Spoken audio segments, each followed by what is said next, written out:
Hello guys, പുതിയൊരു വീഡിയോയിലേക്ക് എല്ലാവർക്കും സ്വാഗതം. ഇതിപ്പോൾ നമ്മൾ കഴിഞ്ഞ ദിവസം എടുത്ത ടോപ്പിക്കിൻ്റെ ബാലൻസ് ആയിട്ടാണ് ഞാൻ വന്നിരിക്കുന്നത്. നമ്മൾ കഴിഞ്ഞ ദിവസം ഒരു ടോപ്പിക്ക് സ്റ്റാർട്ട് ചെയ്ത് വെച്ചിട്ടുണ്ടായിരുന്നു, പ്രഗ്നൻസി പ്ലാനിങ് ഒരു ചലഞ്ച് പോലെ.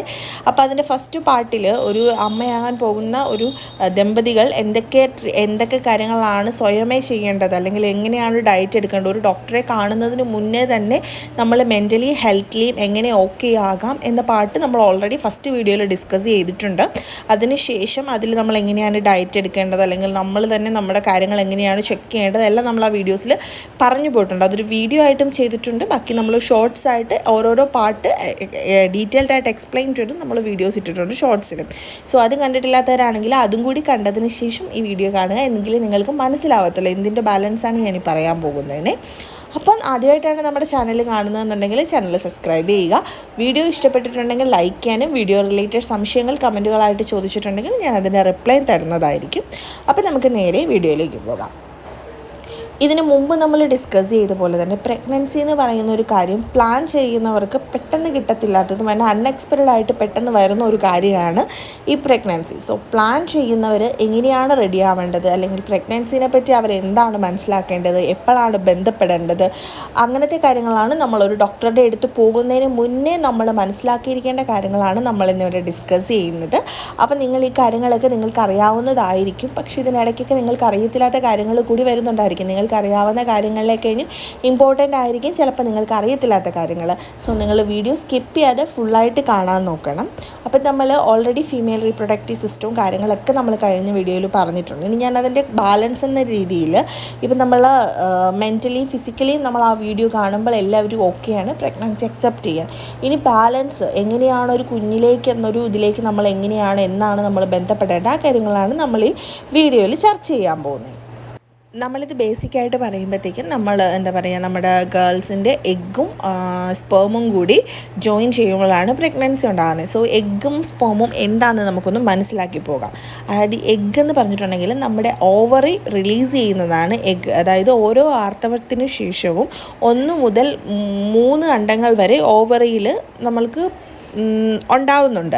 അതിൽ പക്വത കൈവരിക്കാൻ തുടങ്ങുന്നത്, അതിലേറ്റവും നല്ലതായിട്ട് പക്വതയായ അണ്ടത്തിനെ ഓവറി പുറത്തേക്ക് വിടുന്നു.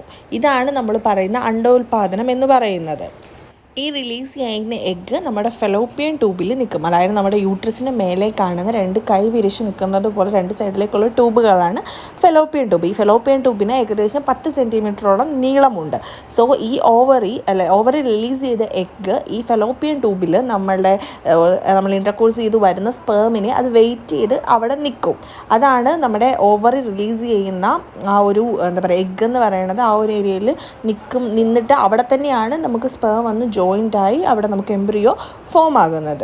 നമ്മുടെ ആർത്തവ ഡേറ്റ് കഴിഞ്ഞിട്ടുള്ള 12 മുതൽ 14 ദിവസം ആ ഒരു ടൈം പീരീഡിലാണ് നമ്മുടെ ബോഡിയിൽ, അതായത് ഓവറിയിൽ അണ്ടോൽപാദനം നടക്കുന്നത്.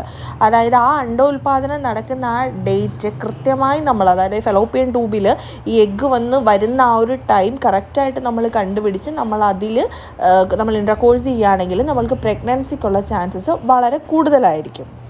ഇനി എങ്ങനെയാണ് ഗർഭധാരണം നടക്കുന്നതെന്ന് ചോദിച്ചിട്ടുണ്ടെങ്കിൽ ഓവറിയിൽ നിന്ന് പുറത്തു വരുന്ന അണ്ടത്തിന് 24 മണിക്കൂർ വരെ ജീവൻ ഉണ്ടാകും. അത് 24 മണിക്കൂർ വരെ ജീവനോടെ ഫെലോപ്പിയൻ ട്യൂബിൽ ഉണ്ടാകും. ഈ സമയത്ത് ഒരു കുഞ്ഞിന് നമ്മൾ ഗർഭം ധരിക്കാനായി ഈ സമയത്തിന് ബീജസങ്കലനം നടന്നിട്ടുണ്ടെങ്കിൽ മാത്രമേ നമുക്ക് ഗർഭധാരണം കിട്ടത്തുള്ളൂ. ഇനി ഈ സമയത്ത് നമ്മൾ കറക്റ്റായിട്ട് ബന്ധപ്പെട്ട് നമ്മൾക്ക് പ്രഗ്നൻസി കിട്ടിയിട്ടുണ്ടെങ്കിൽ ആർത്തവ ചക്രത്തിൻ്റെ ഈ കാലയളവിൽ നമ്മൾക്ക് ഗർഭം ധരിച്ചിട്ടുണ്ടെങ്കിൽ ഓവറി ഇൻട്രജനും പ്രൊജസ്ട്രോണും എന്നീ ഹോർമോണുകൾ ഉൽപ്പാദിപ്പിക്കുന്നത് തൽക്കാലമായി നിർത്തിവെക്കും. ശരീരത്തിൽ ഗർഭധാരണം നിലനിർത്താൻ സഹായിക്കുന്ന ഹോർമോണുകളാണ് ഇവ രണ്ടും. നമ്മുടെ ശരീരത്തിലെ ഈ ഹോർമോണുകളുടെ അളവ് കുറയുമ്പോൾ, അല്ലെങ്കിൽ ഹോർമോണുകളുടെ അളവ് കുറയുന്നത് മൂലമാണ് ഗർഭപാത്രത്തിൻ്റെ കട്ടിയേറിയ ലൈനിങ് അഥവാ ഉൾപ്പാളി അത് അടർന്ന് രക്തത്തോടൊപ്പം നമ്മുടെ വജൈനൽ ത്രൂ പുറത്തേക്ക് വരുന്ന പ്രക്രിയയാണ് നമ്മുടെ മാസമുറ അഥവാ ആർത്തവം എന്നിങ്ങനെ പറയുന്നത്. നമ്മൾ ബന്ധപ്പെട്ടൊക്കെ കഴിഞ്ഞ് നമ്മൾക്ക് കറക്റ്റ് സമയത്ത് ആർത്തവം അഥവാ കിട്ടിയിട്ടുണ്ടെങ്കിൽ അതിനർത്ഥം നമ്മൾ പ്രഗ്നൻ്റ് അല്ല എന്ന് കൂടിയാണ്. അതായത് നമ്മുടെ ബോഡിയിൽ നമ്മുടെ ബീജസങ്കലനമൊക്കെ നടന്ന് നമ്മൾ വെയിറ്റ് ചെയ്ത് കറക്റ്റ് ദിവസത്തിനുള്ളിൽ ആർത്തവം കിട്ടിയിട്ടില്ലെങ്കിൽ അത് നമുക്ക് ആർത്തവം കിട്ടിയിട്ടില്ലെങ്കിൽ അത് പോസിറ്റീവ് ആവാനുള്ള ചാൻസസും ആർത്തവം കിട്ടിയെങ്കിൽ അത് നെഗറ്റീവ് ആവാനുള്ള, അതായത് പ്രഗ്നൻസി ഇല്ലാതിരിക്കാനുള്ള ചാൻസസുമാണ് നമുക്ക് വരുന്നത്. ഇപ്പം നമ്മൾ സ്ത്രീകളിൽ ഉണ്ടാകുന്ന അണ്ടോൽപാദനവും പ്രഗ്നൻസി റിലേറ്റഡ് ആയിട്ട് സ്ത്രീകളുടെ ബോഡിയിൽ എന്താണ് നടക്കുന്നത്, അതായത് എത്ര നാൾ നമ്മൾ കണ്ടം, അതായത് നമ്മുടെ എഗ്ഗ് എത്ര നാൾ നമ്മുടെ ഫെലോപ്പിയൻ ട്യൂബിൽ നിൽക്കും, ഇതൊക്കെ നടക്കും. ഇതുപോലെ തന്നെ നമ്മൾക്ക് പുരുഷന്മാരുടെ കേസിൽ എടുക്കുകയാണെങ്കിൽ പുരുഷന്മാരുടെ ശരീരത്തിലുണ്ടാകുന്ന ബീജം, അതിനെപ്പറ്റി നമുക്കൊന്ന് നോക്കാം. സ്ത്രീകളുടെ ശരീരത്തിൽ ഓരോ മാസവും 1-2 അണ്ടങ്ങൾ മാത്രമാണ് പക്വത പ്രാപിക്കുന്നത്. എന്നാൽ പുരുഷന്മാരുടെ ശരീരത്തിൽ അങ്ങനെയല്ല. എപ്പോഴും അവർക്ക് ദശലക്ഷക്കണക്കിന് സൂക്ഷ്മ ബീജങ്ങൾ ഉൽപ്പാദിപ്പിക്കപ്പെടുന്നു. ഈ ഓരോ ബീജത്തിൻ്റെ ലക്ഷ്യം എന്നാന്ന് വെച്ചിട്ടുണ്ടെങ്കിൽ അതായത് അത് അണ്ടവുമായി ചേർന്ന് പുതുജീവൻ ഉണ്ടാക്കുക എന്നാണ്. നമ്മളത് കാർട്ടൂണുകളെ പോലെയൊക്കെ നമ്മൾ കാണുമ്പോൾ നമുക്ക് മനസ്സിലാവും ഇതിങ്ങനെ ഫൈറ്റ് ചെയ്ത് ഓടുന്നത്. അതാണ് നമ്മളുടെ ആ ഒരു സ്പേമിൻ്റെ അകത്തുനിന്ന് വരുന്ന സ്പേമിനകത്ത് ദശലക്ഷക്കണക്കിന് ബീജങ്ങളുണ്ടാകും. അതിലൊരു ബീജം നമ്മുടെ അണ്ടവുമായിട്ട് ചേരുമ്പോഴാണ് നമുക്ക് പ്രഗ്നൻസി കിട്ടുന്നത്. ഇനി ഈ ബീജങ്ങൾ ഡിപ്പെൻഡിങ് ആയിരിക്കും നമുക്കുണ്ടാകുന്ന കുഞ്ഞ് ആണാണോ പെണ്ണാണോ എന്നുള്ള കാര്യങ്ങൾ നോക്കുന്നത്.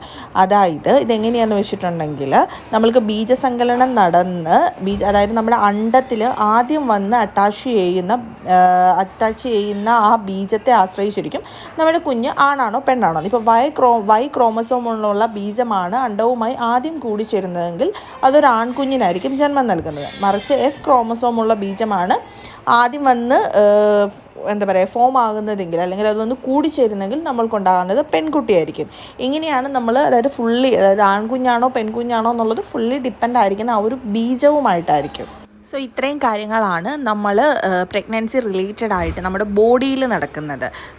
അപ്പോൾ ഇത്രയും കാര്യങ്ങൾ കൂടി നിങ്ങൾ മനസ്സിലാക്കി വയ്ക്കുക. നമുക്ക് അടുത്ത വീഡിയോയിൽ അടുത്ത സെക്ഷൻ ഈ ബീജവും അണ്ടവും തമ്മിൽ കൂടി ചേർന്നതിന് ശേഷം നമ്മുടെ ബോഡിയിൽ നടക്കുന്ന അടുത്ത പ്രോസസ്സ് നമുക്ക് അടുത്ത വീഡിയോയിൽ കാണാം. അപ്പോൾ ചാനൽ ആദ്യമായിട്ടാണ് കാണുന്നതെങ്കിൽ സബ്സ്ക്രൈബ് ചെയ്യാതെ പോകരുത്.